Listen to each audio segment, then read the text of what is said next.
Okay, let's jump right into this deep dive. All right. We're looking at some text today, specifically excerpts from the YouTube transcript of JamWayne the Light official video. Right. And just to be clear, we're not really focusing on the music itself, but more on the, the words, the message in these specific lyrics provided. Exactly. The goal here is really to unpack what's going on thematically, look at the imagery used, and sort of understand the core message being put forward in this text. Okay.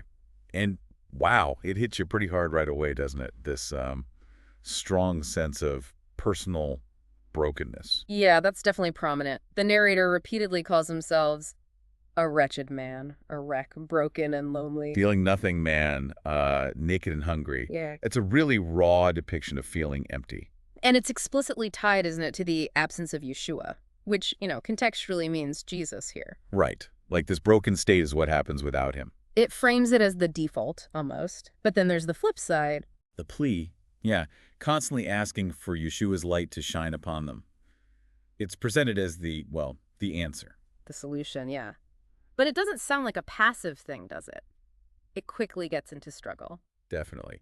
Spiritual warfare seems to be a huge theme. You've got phrases like spitting blood, sweat, tears. Uh-huh. And the sense of urgency, too, mentioning the Lord's return is near facing evil peoples. And even directly confronting the devil. It's like a active conflict zone described here. It really is, not just waiting for salvation, but fighting for it, it seems. Yeah. So how does the text say you navigate that? Because it talks about transformation too, right? A new purpose. Yeah, it does. It mentions new faces equipped for the spiritual war, being ready to soar. And having a vision on a mission. Great commission for the kingdom. That sounds pretty active. It is. The Great Commission, that's the biblical idea of spreading the faith. So the change isn't just internal, it's about becoming like an agent in this bigger mission. Okay, and the way to get there, to get that freedom and purpose. The lyrics seem pretty specific. Very specific. It connects calling freedom directly to Yeshua, mentioning giving you son, the sacrifice. Ah, right. And finding greatest riches, truest freedom, comes from following the King Yeshua and believing in the word. And it underlines the sacrifice. Process pay for sin upon the cross. He bled the reaches. So the path laid out is through belief in that specific event, that atonement. It's a clear theological standpoint. And then the stakes get really high. It feels very binary. Absolutely. It's either this path leading to freedom or, well, the other option. Yeah, it says if you choose not to believe him, hell's your other option, and it's coming. Death is steady creeping.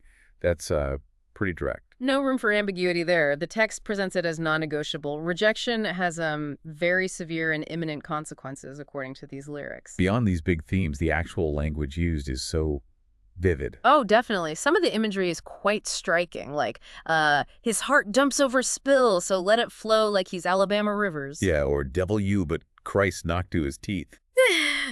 That's powerful stuff. Sticks with you. It really does, and you get these contrasts, too, like swaying like a seagull, maybe some peace amidst the chaos. Perhaps. But then contrasted with the defeated enemies. Right. Demon creature enemy burned to ash, got to pieces so I smashing as they weakness, suffering gnashing teeth beneath us as we dancing, celebrating victory. Yeah, dancing while the enemy suffers beneath them. That's intense. It is a very strong image of triumph. And there was that brief line, almost out of nowhere, about the world itself. Mother Nature's sick. So I'm curious what we'll give her. Yeah, just a quick aside. It kind of hints at broader concerns, maybe linking spiritual and physical conditions, but doesn't really dive deep into it. Interesting. And that other line, secret wisdom only hidden if we fail to search and seek. Suggesting understanding takes effort. Fits with the whole mission idea, maybe. You have to actively engage. Okay, so pulling all this together, what's the picture we get? It feels like a story of profound personal emptiness. Yeah, followed by rescue offered solely through Yeshua, through belief in his sacrifice. Then engagement in this spiritual battle, finding a new purpose in that fight. And a really uncompromising view on the outcomes. Belief leads to victory and freedom.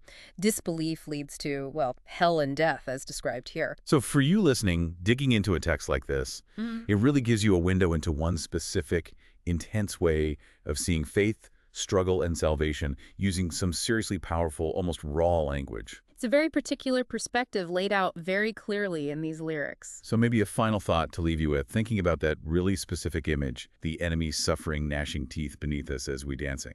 What does that celebratory, almost dominant picture tell you about how the outcome of this spiritual struggle is perceived in this text? Something to mull over.